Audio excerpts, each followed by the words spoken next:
Tulis Hanafi sebagai Direktur PSG, ya, wakil Pak disertasi, substansi dari disertasi yang ditulis oleh Saudara Afrizal Nur ini. Nah, tentu sebagai insan akademik, ya, disertaman kemudian bisa dikonfrontir atau bahkan bisa dianulir hanya beberapa halaman saja, ya. Ya, tentu ini satu hal yang apa ya, yang memalukan bahkan gitu ya. Kenapa kemudian sebuah penelitian ilmiah itu pertanggungjawabkan secara akademik begitu ya, dan bahkan banyak soal di sana.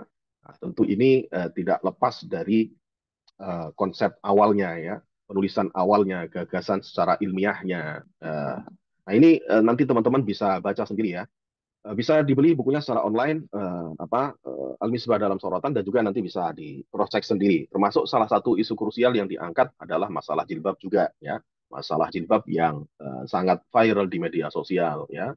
Duduk persoalannya itu lagi-lagi, ya, intisabuhul madhabi aqidatan wa fiqhan tasawufan, yang tadi Pak Ziyad bilang, Pak Ziyad singgung tendensius, ya, karena mengarah pada menyematkan satu madhab tertentu yang jelas-jelas secara akademik juga, karena keberadaan Pak Kures mengutip satu literatur tertentu, ya. Tidak meskipun tidak secara dominan, tapi kalau kita baca, ya, alurnya di buku itu memang sangat tendensius sekali oleh Pak Mukhlis Hanafi dalam dalam rilis resmi Pusat Studi Al.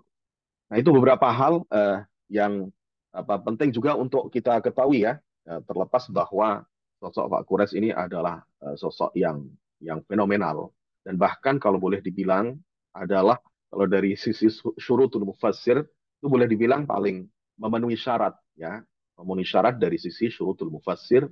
Dan ya saat ini memang belum nampak, ya, satu tokoh tidaknya selevel dengan beliau gitu ya. Mudah-mudahan ada di antara kita semua, ya, juga bisa meniti jejak, ya, guru kita semua Pak Profesor Dr. Quraisy Shihab. Baik, demikian mungkin sedikit mukadimah dari saya. Silahkan, hanya silahkan, siapa yang bertugas, monggo.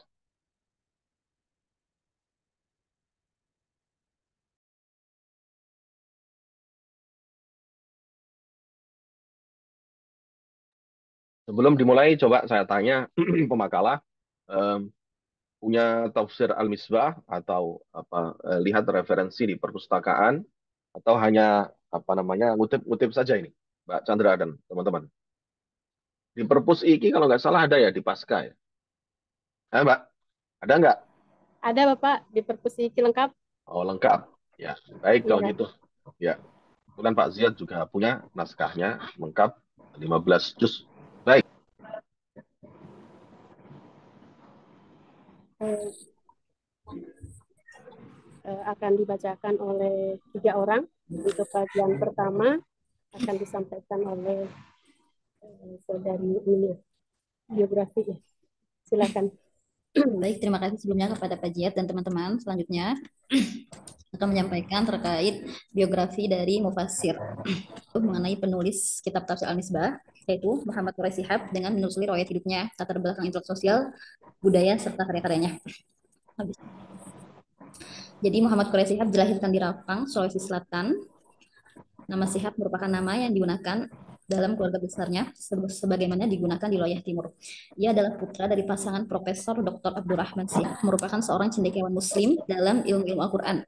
Ia mendapatkan dorongan dari ayahnya yang dikenal sebagai ahli tafsir untuk memperdalam studi Al-Quran, terutama tafsir. Selain masih keluarga, Fatmawati merupakan wanita yang setia dan penuh cinta kasih dalam mendampingi Quraisy Shihab memimpin bahtera rumah tangga. Kemudian pernikahannya dengan Fatmawati dikaruniai 5 orang anak, 4 perempuan dan 1 laki-laki. Untuk latar belakang intelektual dan sosial budayanya, Quraisy sejak usia 6 tahun. Di samping ayahnya, ibunya juga memberikan dorongan untuk giat belajar, terutama masalah agama. Dorongan inilah yang memotivasi ketekunan Quraisy Shihab dalam menuntut ilmu agama. Quraisy Shihab menempuh pendidikan di Ujung Pandang dan melanjutkan pendidikannya di Jamiah Al-Khair Jakarta, pesantren Darul Hadis Al-Fiqhiyah Malang, kemudian berangkat ke Kairo Mesir dan diterima di kelas 2 Sanawiyah Al-Azhar. Ia berhasil menyelesaikan pendidikan S1 dan meraih gelar RC pada jurusan Al-Azhar. Kemudian untuk S2-nya di fakultas yang sama, beliau berhasil meraih gelar Master of Arts MA untuk spesialisasi bidang tafsir Al-Quran dengan tesis yang berjudul Al-Izzaz Ya, Al-Tasri. sebentar Mbak, ya, bentar. Tolong nanti next presentasi itu teman-teman bersama-sama mengkritisi, ya, berlatih untuk mengkritisi, ya, ya, Saya hanya mencontohkan saja. Nah, kemarin di makalah sebelumnya itu saya coba diam saja ya. Saya coba diamkan, tapi kemudian ya ada yang berkomentar. Nah, oleh karena itu saya kembali kepada format perkuliahan sebelumnya di mana saya akan langsung mengomentari ya agar tidak terlewat ya, agar tidak terlewat karena nggak mungkin saya mencatat satu persatu juga ya. Eh, Sebisa mungkin memang kalau di pasca itu harusnya tidak membaca seperti di S1 ya, tapi membuat rumusan ya presentasi di poin-poin yang punya kekuatan, punya power. Jadi bentuknya bukan makalah seperti ini, tapi di PowerPoint kemudian disampaikan secara talaqah ya. Bukan dibaca. Itu idealnya seperti itu ya. Poin-poin ya setiap langkah dalam studi naskah kemudian disampaikan. Meskipun di backgroundnya teman-teman membaca ini perlu latihan gitu ya. Bagaimana cara kita mempresentasikan satu makalah gitu. Nah, tapi setidaknya yang nampil itu bukan makalah dan kemudian dibaca satu persatu kan seperti itu ya. PowerPoint dan kemudian di sana tertuang poin-poinnya saja. Meskipun di belakang teman-teman membaca nggak ada masalah ya. Baik, coba di scroll up tadi ya. Jadi eh, dalam hal kita mengutip itu upaya kritis dalam arti ini bahasanya yang digunakan itu tepat atau tidak. Misalnya nih ya, Quraisy mulai memfokuskan diri mengkaji Al-Quran bersama ayahnya sejak usia 6 tahun. Quran itu dilakukan oleh anak umur 6 tahun, langsung ngaji tafsir gitu. Mungkin nggak kira-kira. Berbeda ketika misalnya Quraisy mulai mengenal baca tulis Al-Quran atau mulai menghafal Al-Quran tentang Al-Quran itu pada usia 6 tahun gitu ya. Tapi kalau memfokuskan diri mengkaji Al-Quran, mungkinkah itu dilakukan oleh anak umur 6 tahun gitu ya. Nah, itu satu wording yang rasanya hal tadi ya. Berikutnya, Mbak. Nah, ini ya pondok pesantrennya itu Darul Hadis Al-Faqihiyah. Ya, karena kiainya itu marganya Bafaqih, bukan Al-Fiqhiyah. Bunyinya seperti apa? Al-Fiqhiyah atau Al-Faqihiyah. Itu ya. Nah, ini penting nih ya, karena istilah itu dua hal yang berbeda. Al-Faqihiyah karena ya, gitu ya. Kemudian juga terkait dengan transliterasi Arab ke Latin ya, hati-hati. Judul Al-I'jaz At-Tashri'i ya, Al-Qur'anil Karim. Itu tesesnya Pak Quraisy ya. Kalau disertasinya ya Nazmud Durar fi Tanasubil Ai was-Suwar Dirasah wa Tahqiq ya. Tahqiq wa dirasah ya. Nulis transliterasi Arab ke Latin. Nah, kita sendiri itu menggunakan standar simbolik sebenarnya, meskipun itu agak repot ya. Harus meskipun juga sebenarnya yang kita tuntut adalah konsistensi. Kalau pakai simbol ya simbol semuanya, tapi kalau pakai non simbolik ya non semuanya gitu ya. Baik, kan antara simbolik dan non simbolik itu ya. Jadi harus konsisten. Kalau simbolik simbolik semuanya, kalau non simbolik semuanya. Baik, lanjut Mbak, silakan. Hmm, ya. Kemudian setelah menyelesaikan pendidikan S3-nya, beliau juga ditugaskan di Fakultas Usuluddin Program Jakarta. Kemudian beliau juga dipercaya untuk menduduki berbagai jabatan seperti Ketua MUI Pusat pada tahun 1984, anggota Lajnah Pentasi Al-Quran Departemen Agama pada tahun 1989, anggota Badan Pertimbangan Pendidikan Nasional pada tahun 1989. Kemudian beliau juga aktif dalam berkenan ilmu-ilmu syariah, pengurus konsorsium ilmu-ilmu agama Departemen Pendidikan dan Kebudayaan, dan asisten ketua umum Ikatan Cendekiawan Muslim Indonesia. Pada tahun 1995, Quraisy Shihab dipercaya sebagai rektor IAIN Syarif Hidayatullah Jakarta. Kemudian pada akhir era Menteri Agama dan mendapat kepercayaan sebagai duta besar Indonesia di Mesir. Kemudian Quraisy Shihab juga sangat aktif menulis di tengah kesibukannya. Ia menulis pada setiap hari Rabu dalam rubrik Pelita Hati sebagai anggota Dewan Redaksi Majalah Ulumul Quran dan Mimbar Ulama. Kontribusi Quraisy Shihab tak hanya pada rubrik majalah dan jurnal-jurnal ilmiah, tetapi ia berhasil mengeluarkan tafsir dan berbagai macam buku. Dan kini ia merupakan guru besar pasca sarjana UIN Syarif Hidayatullah Jakarta dan direktur banyak. Kelewat tadi. Adapun karya-karya beliau sangat banyak, teman-teman bisa lihat sendiri. Dan untuk nanti kajian pada saat ini yaitu akan membahas tentang kitab tafsir Al-Misbah. Selanjutnya untuk kitab tafsir akan dilanjutkan oleh Mistura. Baik, sebelum ke profil ya, kira-kira ada berapa unsur yang terlewat ini dalam Tarjamatul Mufassir? Ya coba makalah atau tulisan Pak Ziyad dirujuk kembali. Yang pertama adalah Mauliduhu wa Nash'atuh, kemudian juga yang kedua apa? Rihlatuhul ilmiyah tadi sudah disinggung ya. Mauliduhu wa Nash'atuh, Rihlatuhul ilmiyah. Ini penting ya. Ada beberapa syekh yang disebut oleh Pak Quraisy dalam berbagai macam bukunya yang sangat inspiratif bagi beliau ya. Termasuk tadi ya pengasuh Darul Hadis Al-Faqihiyah ya, profesor hadis di Indonesia. Kemudian juga beberapa guru besar di Al-Azhar ya, Mahmud Shaltut, kemudian Abdul Halim Mahmud itu sering sering disebut oleh Pak Quraisy ya. Penting untuk kita mention juga ya syuyukhuhu ya, dan Pak Quraisy itu punya punya keistimewaan dibanding mahasiswa Al-Azhar yang lain ya. Yang kebetulan tidak disebut di sini adalah bahwa Pak Quraisy itu menempuh pendidikan di Al-Azhar itu sejak Al-Madrasah Ats-Tsanawiyah Al-Azhari ya. Jadi sejak Al-Azhar ya, itu kelebihan beliau sejak sebelum kuliah S1 ya.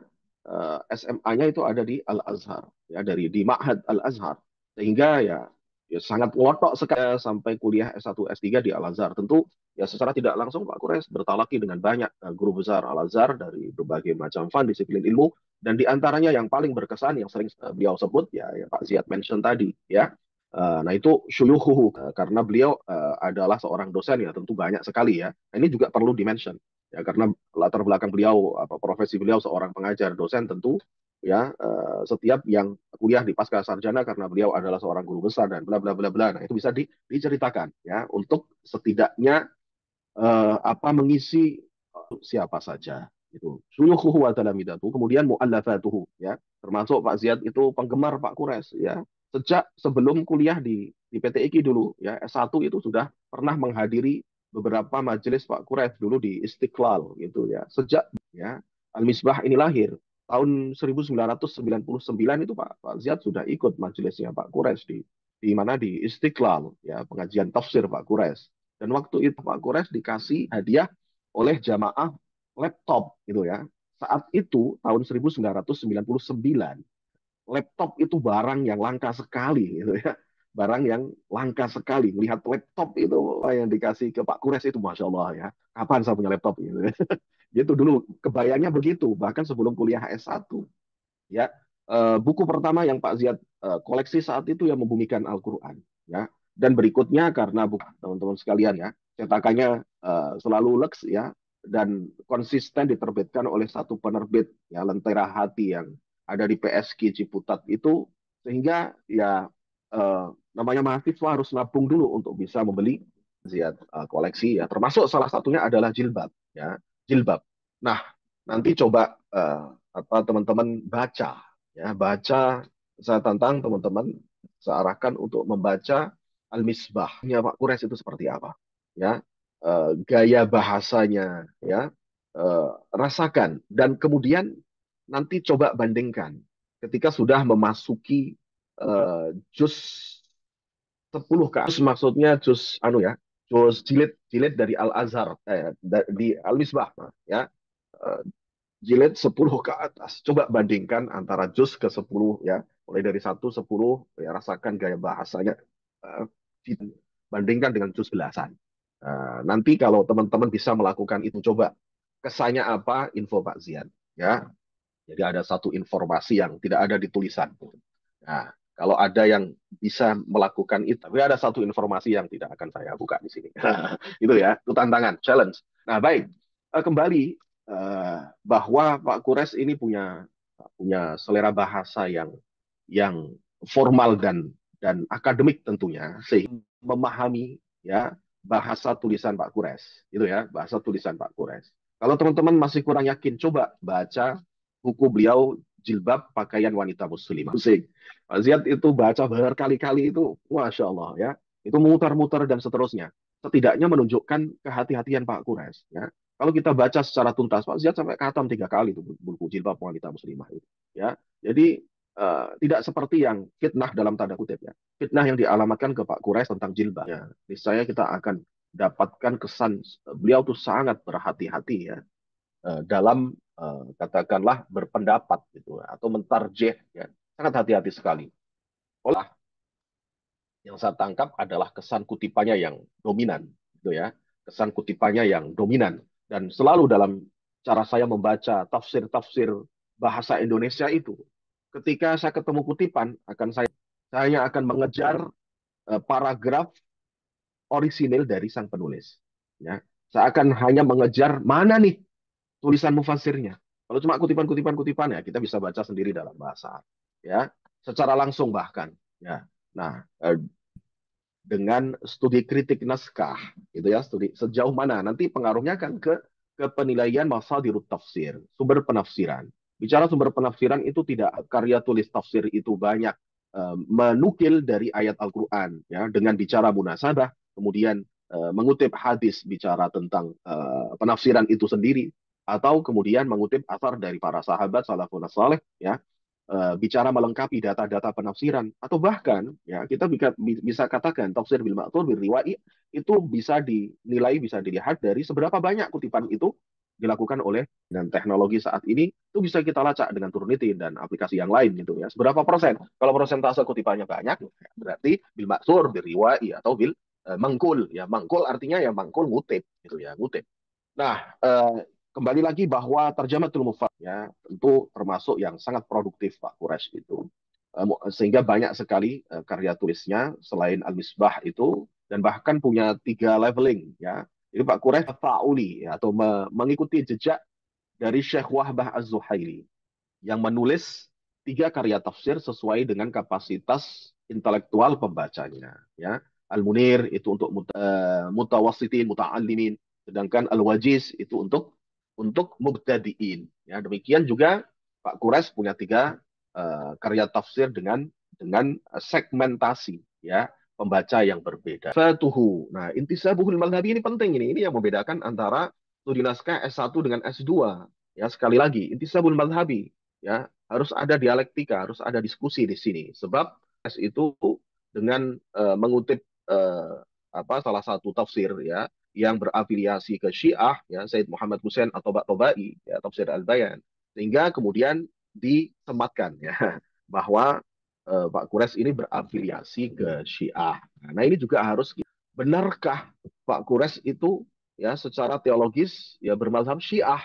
Nah, tentu kita juga bisa ikut mendiskusikan hal ini dengan melacak ya, melacak dengan akidah Syiah ya.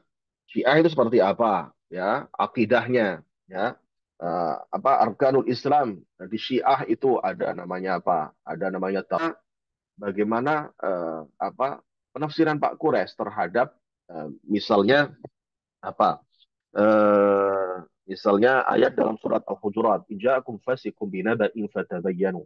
Ya, fatabayyanu an tusila, fatabayyanu, gimana lanjutannya? فتبينوا أن تصيبوا قوما أن تصيبوا قوما An بجهالة. tusibu qauman bijahalatin fatusbihu ala ma fa'altum nadimin. Ya. Kemudian juga ya ayat-ayat wasiah itu apakah kemudian dibelokkan sebagaimana mufasir-mufasir Syiah yang lain ya, dibelokkan penafsirannya dikaitkan dengan wasiah, bukan itu. Jadi idealnya memang studi naskah di pasca ini harus one step forward gitu ya, harus selangkah lebih, atau syukur bisa beberapa lagi naskah yang ada di satu ya. Kemudian juga secara fikih ya, secara fikih Syiah itu kan juga beda gitu ya. Bagaimana pendapat Pak Quraisy tentang hal ini? Apakah tuduhan itu berdasar ya secara ada persoalan yang harus dibahas dalam hal ini gitu. Apalagi referensi yang menulis Al-Misbah itu banyak sekali ya, kita nggak bakalan kurang-kurang ya. Nah, apalagi tadi ada disertasi yang membahas tentang itu, bisa dipertanggungjawabkan secara ilmiah. Nah, itu kita bisa ikut berkontribusi ya. Kalau sama dengan tulisan yang lain ya nggak ada bedanya, artinya ya nggak ada sesuatu yang baru di sini. Kemudian apalagi wafiqhan wa tasawufan, tasawuf, apakah Pak Quraisy ini bertarekat dalam Al-Misbah, dan bisa jadi juga tertuang dalam buku-bukunya atau buku-buku beliau yang lain ya, soal tasawuf itu seperti apa pandangan Pak Quraisy. Nah, ini bisa kita jabarkan dalam makalah kita ya, intisabul mazhabi aqidatan wa fiqhan wa tasawufan. Dan yang terakhir adalah apa, sekali lagi, kenapa khalfiyatut tasnif atau khalfiyatut ta'lif itu masuk dalam pembahasan tarjamatul muallif, karena sekali lagi latar belakang penulisan itu erat kaitannya dengan kondisi kegelisahan, ya, kegalauan, ya, tuntutan secara sosial dan seterusnya. ya, makanya masuk dalam tarjamatul muallif. Nah, pada umumnya dalam tulisan atau buku yang lain itu soal ditempatkan di bagian paling akhir, itu ya, latar belakang penulisan. Kok bisa? Padahal umumnya khalfiyatut tasnif itu justru ditempatkan di muqaddimah, ya, di muqaddimah muallif itu ada. Dan bahkan dalam beberapa karya tafsir yang abstru oleh muqaddimatul nasyir, ya, muqaddimah apa namanya, dari matbaahnya. Nah, jadi dari owner apa penerbitnya, kadang-kadang yang mungkin bisa jadi mendapatkan informasi dari sumber yang lain. Yang sistematis kalau kita tempatkan di tempat di belakang, ya. Nah, tapi khalfiyatut tasnif atau taklif ini idealnya kita tempatkan satu rangkaian dengan tarjamatul muallif sehingga terungkap apa motivasi seorang mufassir dalam menulis, lagi dengan kondisi psikologis yang dialami oleh seorang penulis tafsir.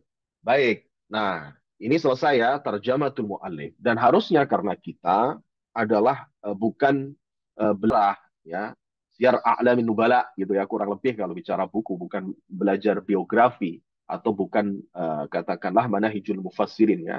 Pada umumnya beberapa apa namanya yang ditulis oleh Kiai Dimyati ya, Afifuddin Muhajir itu sama seperti ini, dimulai dari muallifnya dulu ya. Jam'ul Abir fi kutubit tafsir, kalau tidak salah seperti itu ya. Nah, Pak Ziyad berbeda baru karena kita adalah studi naskah ya. Jadi yang nampak di depan adalah naskah ya, profil atau haikalul tafsir ya. Apa namanya? Data secara fisiologis sebuah naskah tafsir dulu. Baru kemudian yang kedua berada atau yang ada di balik naskah ini. Baru bicara tentang tarjamatul mufassir. Nanti ditata ulang ya, Mbak Chandra dan teman-teman ya. Jadi mulai dari nuskhatul kitab dulu. Mulai dari data secara fisiologis, sudah Pak Ziyad jelaskan aspek apa saja yang terkait dengan naskah yang harus kita sebagai peneliti ungkap ya ketika kita menguliti semuanya ya.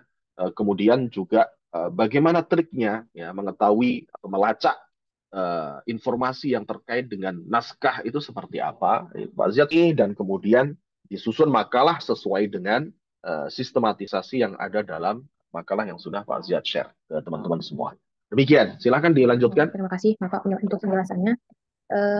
Selanjutnya kita lanjutkan pembahasan di profil kitab Tafsir Al-Misbah.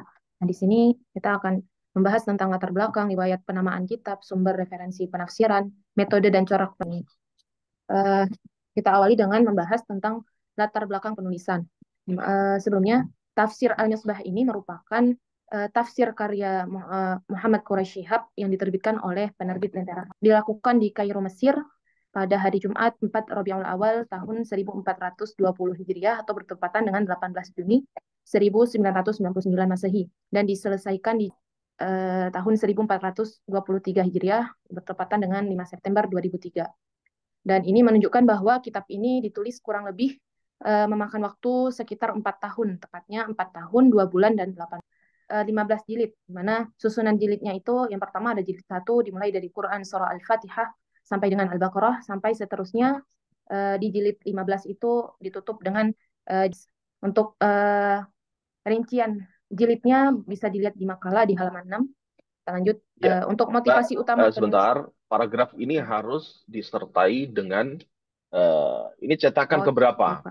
Karena setiap cetakan itu berbeda ya. Halamannya pasti ukur karena memang ini nanti makalahnya kurang sesuai dengan arahan Pak Ziyad ya. Jadi nanti mulai dari profil apa namanya, ada fotonya. Ada fotonya nggak, Pak? Di makalah belum dicantumin, Pak. Ya, itu nanti harus dicantumkan ya versi apa namanya cetakan yang keberapa. Ya ini kan belum ada nih ya informasi jilid 1 788 halaman. Ini versi yang mana? Cetakan tahun berapa? Karena sudah beberapa kali tambahkan lagi. Baik, silahkan lanjutkan. Lanjut, untuk motivasi utama penulisan tafsir ini adalah sebagai wujud tanggung jawab Pak Quraish, yakni beliau itu seorang ulama dan intelektual muslim. Beliau berkeinginan untuk membantu umumnya, yaitu adalah kewajiban para ulama untuk memperkenalkan Al-Quran dan menyuguhkan pesan-pesannya sesuai dengan kebutuhan. Hal ini dikuatkan lagi dengan apa yang beliau sampaikan dalam buku Membumikan Al-Quran. Beliau mengatakan bahwa kalam ilahi terasa sangat mendesak mengingat sifat redaksinya yang beragam, yakni ada yang jelas dan ada yang rinci, tetapi ada pula yang samar dan global. Jangankan yang samar, yang jelas sekalipun masih membutuhkan penafsiran.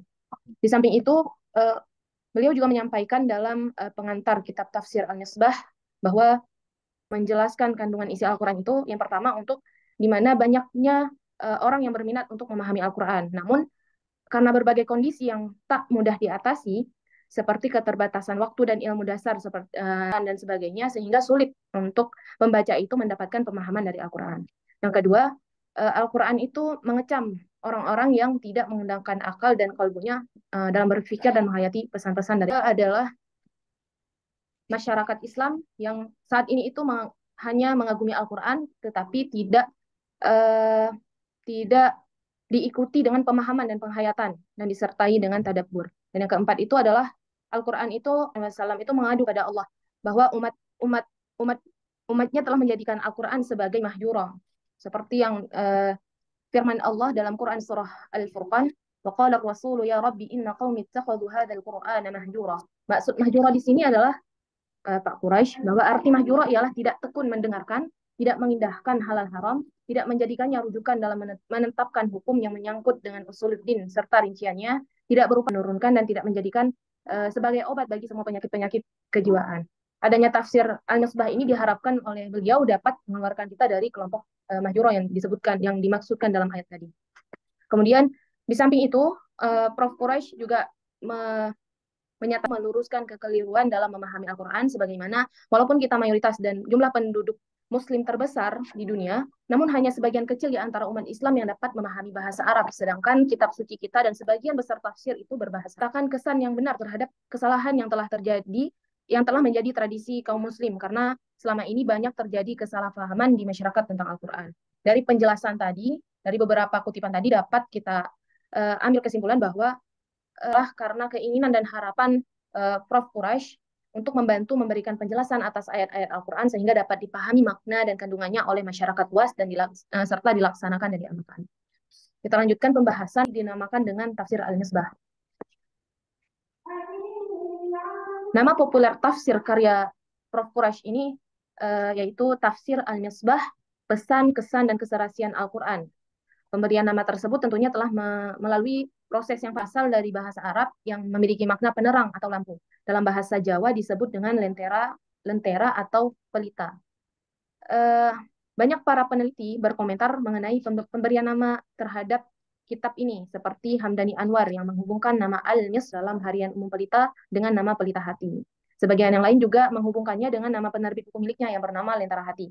Di samping itu, sebagian peneliti juga mengemukakan bahwa Al-Misbah ini pemberian namanya adalah sebuah inspirasi atas pembacaan dan perenungan surah An-Nur ayat 35. Allahu nurus samawati wal ardh, mathalu nurihi kamishkatin fiha misbah, al-misbahu fi zujajah. Di mana di ayat ini terdapat kata al-misbah yang tersebut sebanyak 2 kali. Ini yang saya kutip berkaitan dengan tujuan utama penulis, yakni tafsir Al-Misbah itu sendiri. Beliau memiliki harapan agar tafsirnya itu menjadi lampu atau pelita serta penerang bagi umat secara menjadi petunjuk dalam seluruh aspek kehidupan. Kemudian kita lanjutkan ke pembahasan sumber penafsiran. Tafsir Al-Misbah ini jika ditinjau dari sumber penafsirannya itu menggunakan perpaduan antara tafsir bil-ra'i dan tafsir bil-ma'thur. Akan tetapi yang demikian ini terlihat jelas dalam beliau menjelaskan dan memberikan penjabaran setiap ayat yang beliau tafsir. Sebagai contoh, ketika beliau menjelaskan tentang Arsy, Prof. Quraisy mengatakan dalam tafsirnya, merupakan suatu yang lumrah sejak dahulu kali sumber rujukan orang lain bahwa mereka memiliki tempat duduk yang berbeda dengan orang lain, baik dalam bentuk berbadani atau tempat bersandar atau bahkan semacam balai-balai. Nah, di sini beliau lebih banyak dalam menjelaskan atau menafsirkan kata Arsy ini, beliau lebih banyak menggunakan ra'i atau pendapat dari penjelasan Bil-Ma'thur. Nah, selain itu, dalam menafsirkan Al-Quran, Prof. Quraisy juga dipengaruhi oleh beberapa tokoh tafsir. Di antaranya adalah Ibrahim bin Umar Al-Baqai, yakni beliau ini penulis kitab Nazm Ad-Durar yang Quraisy Shihab jadi di Al-Azhar. Kemudian beliau juga mengutip dipengaruhi oleh Sayyid Muhammad Tontowi dalam kitab tafsirnya Tafsir Al-Wasit.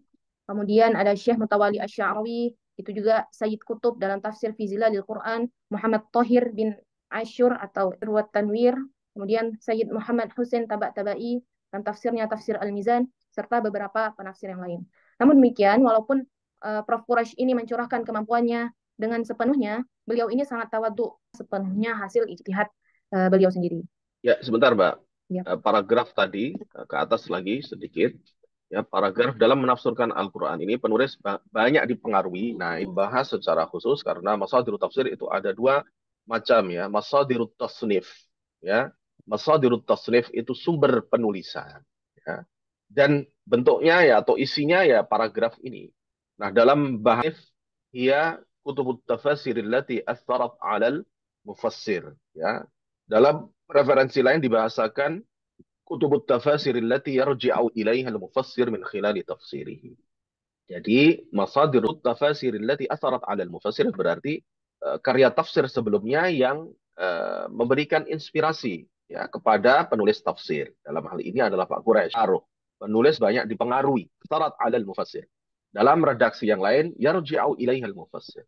Ya, jadi referensi ya apa yang dirujuk. Nah, biasanya dan sudah Pak Ziyad tuliskan dalam makalah bahwa biasanya seorang mufassir itu mencantumkan referensi utama masadir awaliyah yang dirujuk ya dalam sebuah. Ini biasanya di muqaddimah itu kalau kita rujuk tafsir-tafsir yang modern itu tertuang apa manhajut ta'lif ya. Ada manhajut ta'lif, ada manhajut ta'lif, kemudian khalfiyatut tasnif, hadirut tasnif. Itu biasanya ya dalam tafsir-tafsir modern tertuang di sana. Nah, makanya dalam studi naskah bicara masadirut tafsir dan yang kedua adalah masadirut tafsir. Tadi sudah diungkap apa namanya lebih cenderung atau langsung saja katakan bahwa masadirut tafsir dari Al-Misbah adalah birra'yi. Persoalan bahwa seorang mufassir ingin menggabungkan atau merujuk semuanya itu nggak perlu ditulis. Itu sesuatu yang common sense, sesuatu yang syai', ya, sesuatu yang ma'ruf ya indal mufassirin.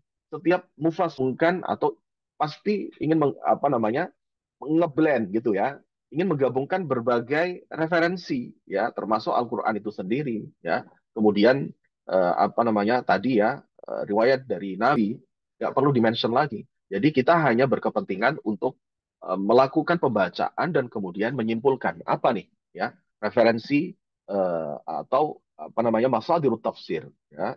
Ini dalam sebuah dominan yang mana ya. Kalau sifatnya kutipan-kutipan ya kita katakan langsung bil ma'thur, nggak perlu seorang mufassir ini berusaha menggabungkan antara bil ma'thur bil ra'yi, itu sesuatu yang apa namanya yang ma'ruf ya, sesuatu yang sudah pasti dilakukan oleh seorang mufassir.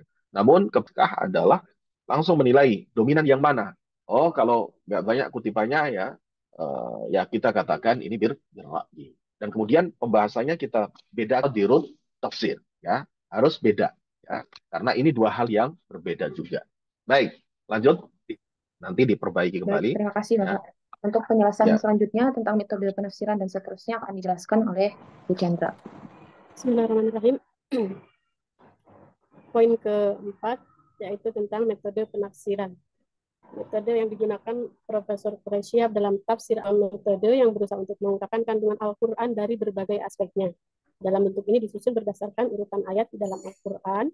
Selanjutnya berikan penjelasan-penjelasan tentang kosakata, makna global ayat, lalu korel bisa membantu untuk memahami Al-Quran.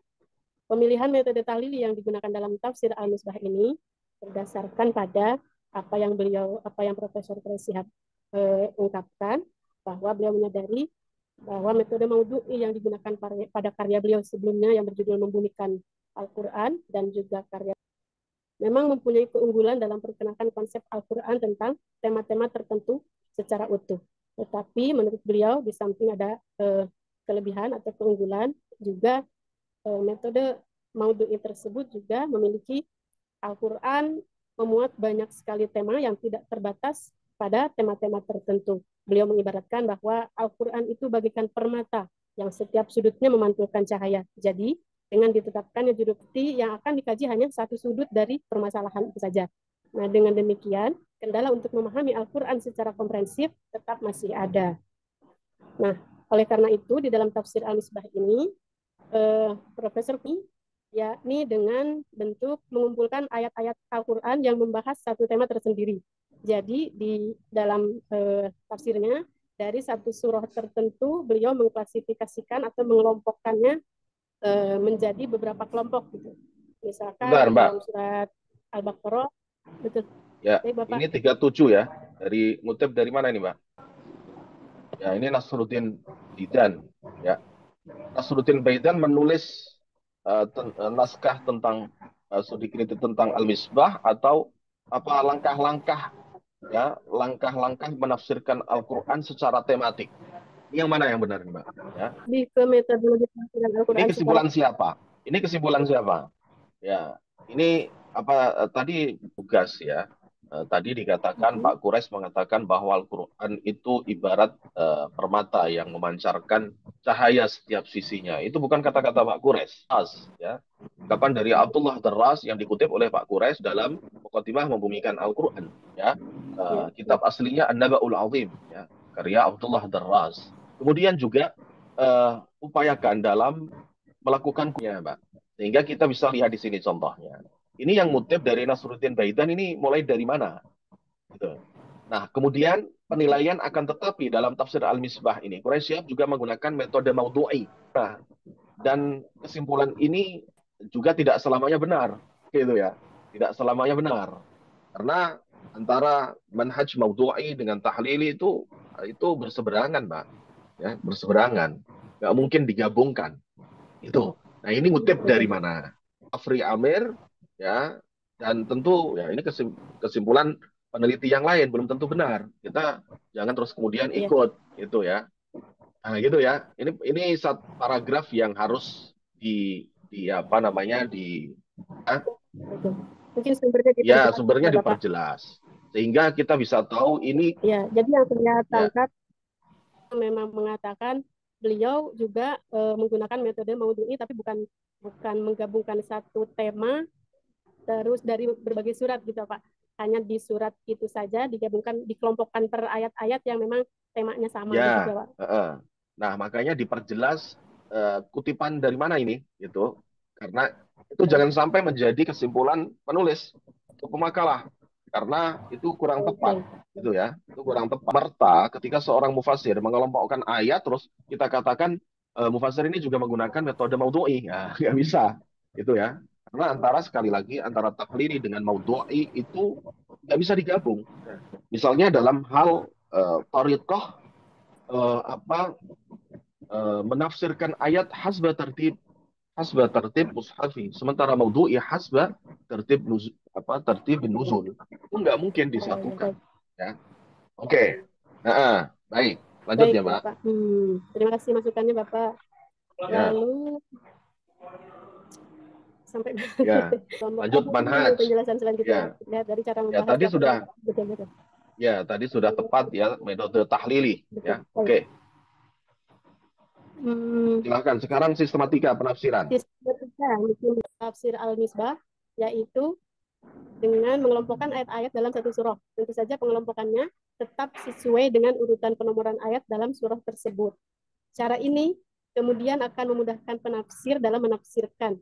Juga pembaca dalam pengelompokan adalah menafsirkan kelompok ayat-ayat yang memiliki satu rangkaian pemahaman atau satu tema. Karena ternyata masing-masing kelompok memiliki jumlah ayat yang acak. Sebagai misal, ini mungkin untuk yang miskomunikasi tadi, untuk surah Al-Baqarah, kelompok 1 terdiri dari ayat 1 sampai 20. Sedangkan kelompok 3 dalam surat Al-Baqarah ayat 30 sampai 39. Kelompok 4 ayat 40 sampai 74 dan seterusnya. Bahkan di dalam surah Al-Fatihah yang terdiri dari dua kelompok, terdiri dari kelompok 1 ayat 1 sampai 4 dan kelompok 4 dan 3 ayat saja.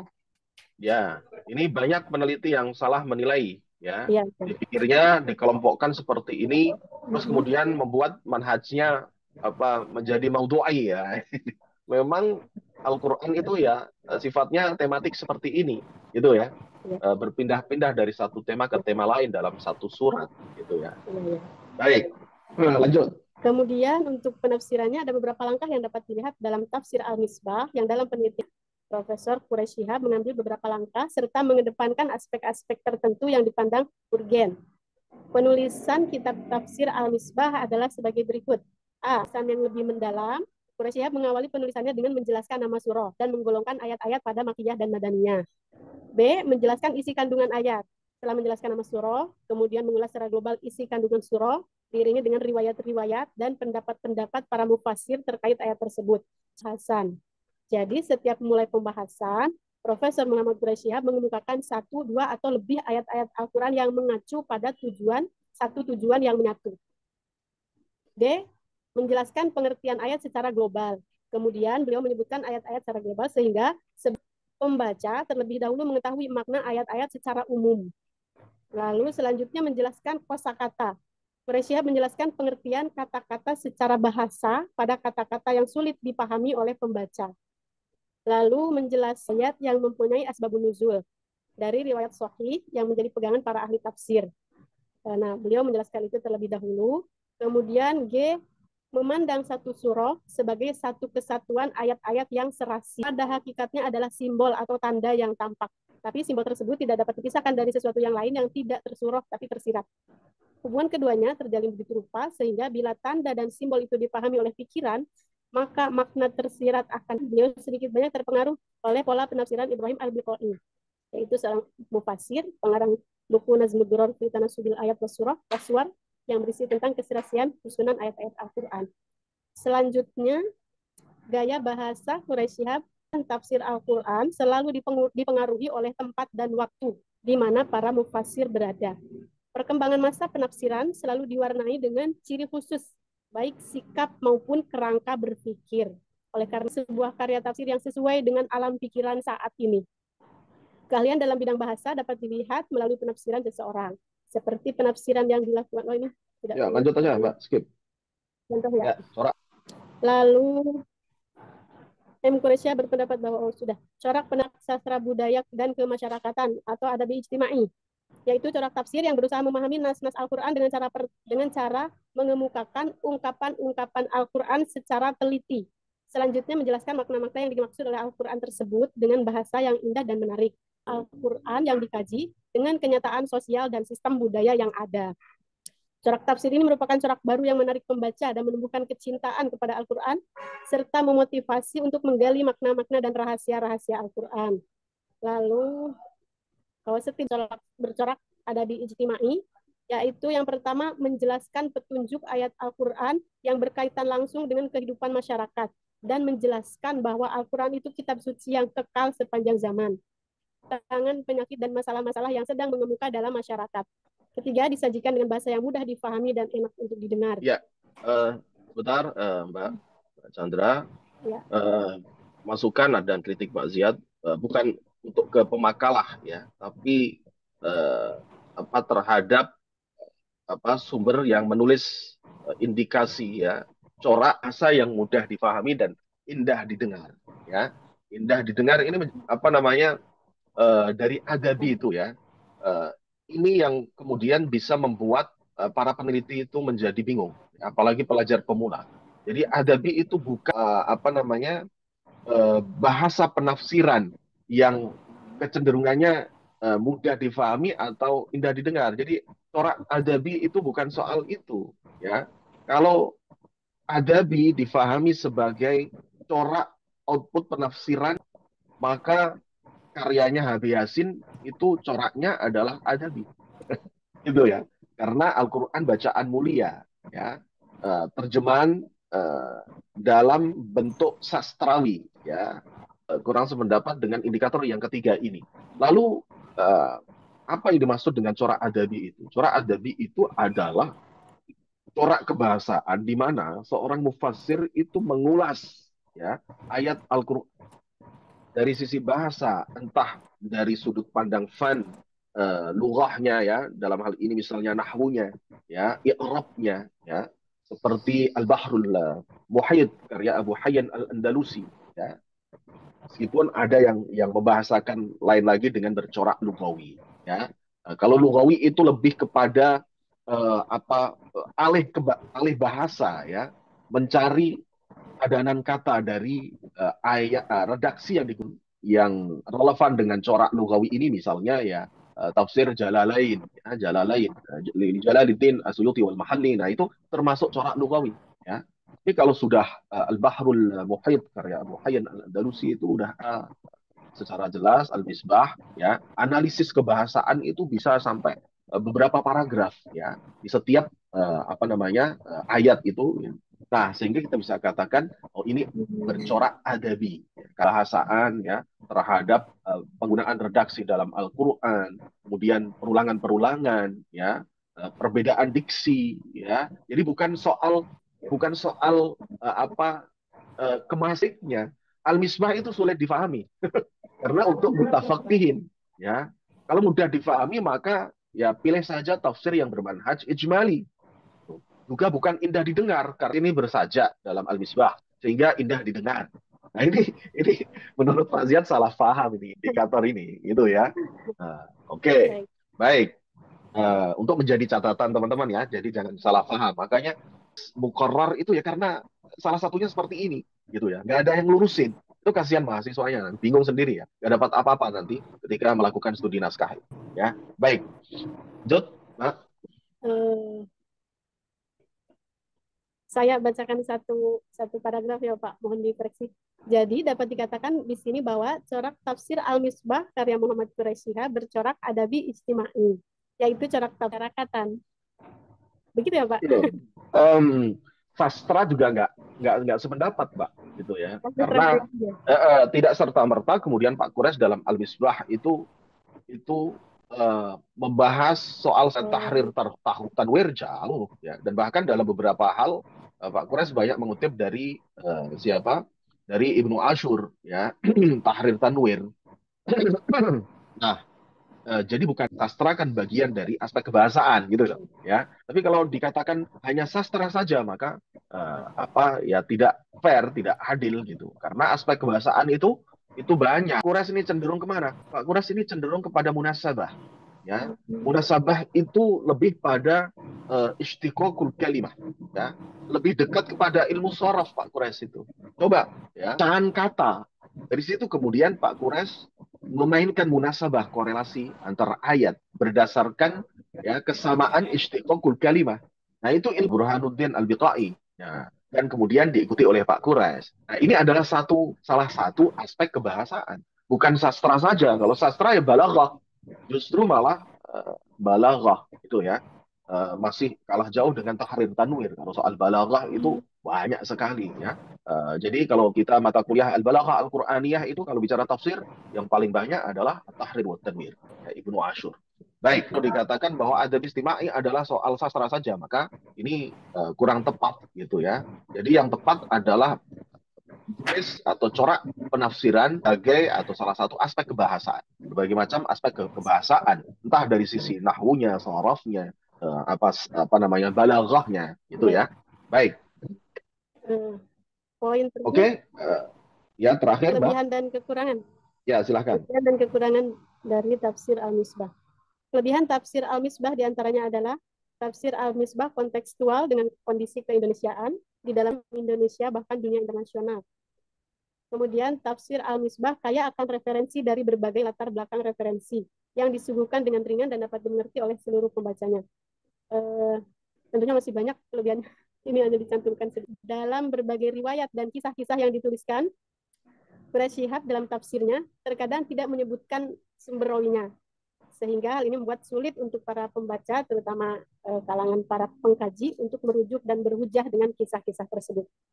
Baik, oke. Ya, terima kasih. Lalu ada komentar ulama terhadap tafsir Al-Misbah. Siapa? Oleh satu ini kami rangkumnya global saja. Kalau komentar ulama terhadap tafsir Al-Misbah umumnya sangat positif. Tafsir ini disambut baik oleh kaum muslimin Indonesia umumnya dan peminat tafsir Al-Quran khususnya. Tafsir Al-Misbah menjadi tafsir penerimaan yang positif dan apresiasi yang baik dari masyarakat Islam Indonesia terhadap tafsir Al-Misbah dapat dilihat dari banyaknya penelitian dan kajian dari kalangan akademik atas tafsir tersebut. Terima kasih, Mbak ya. Kalau tadi dikatakan yang terakhir enggak juga ya. Ada beberapa karya tafsir Nusantara sesudah Al-Misbah ya. dari satu ulama Madura, kemudian yang baru kemarin dirilis apa namanya Khatib Syuriah PBNU ya Pak Afifuddin itu. Nah, eh, apa ya bagus kalau memang bisa disajikan komentar-komentar ya. Komentar-komentar ini ya sekaligus membantu kita katakanlah insaf gitu ya, bukan sifatnya memuji dan melebih-lebihkan ya, atau sebaliknya begitu ya. Ya apapun itu kita bisa sajikan dan gabungkan, bisa sebelum salbiyat ijabiyat ya, sebelum kelebihan gitu itu bisa kita tambahkan. Demikian. Terima kasih untuk pemakalah. Ada yang mau didiskusikan, silahkan, teman-teman. Ya, untuk menjadi catatan pemakalah berikutnya ya. Tadi catatan-catatan dari Pak Ziyad dan juga kemudian baca kembali makalah Pak Ziyad dan sesuaikan bahasanya dengan sistematika yang ada di makalah Pak Ziyad. Harus mulai dari mana dulu, kemudian bahas apa dan seterusnya. Tapi bihadzal qadar wa nakhtim bi doa akhir majelis ya. Mudah-mudahan yang kita diskusikan pada sore hari ini bermanfaat ya. Subhanakallahumma wa bihamdika asyhadu an la ilaha illa anta Fatihah. A'udzu billahi minasyaitonir rajim. Bismillahirrahmanirrahim. Alhamdulillahi rabbil alamin arrahmanir rahim maliki yaumiddin iyyaka na'budu wa iyyaka nasta'in ihdinas siratal mustaqim. Shiratal ladzina an'amta 'alaihim ghairil maghdubi 'alaihim. Absen ya, Mbak ya. Tolong saya dibantu absen untuk setiap pertemuan gitu. Nanti biar saya yang ngisi di si akad ya. Baik, terima kasih ya teman-teman. Assalamualaikum warahmatullahi wabarakatuh. Waalaikumsalam Waalaikumsalam warahmatullahi wabarakatuh. Terima Terima kasih kasih. banyak, Pak. Ya, sama-sama. Terima kasih, Pak.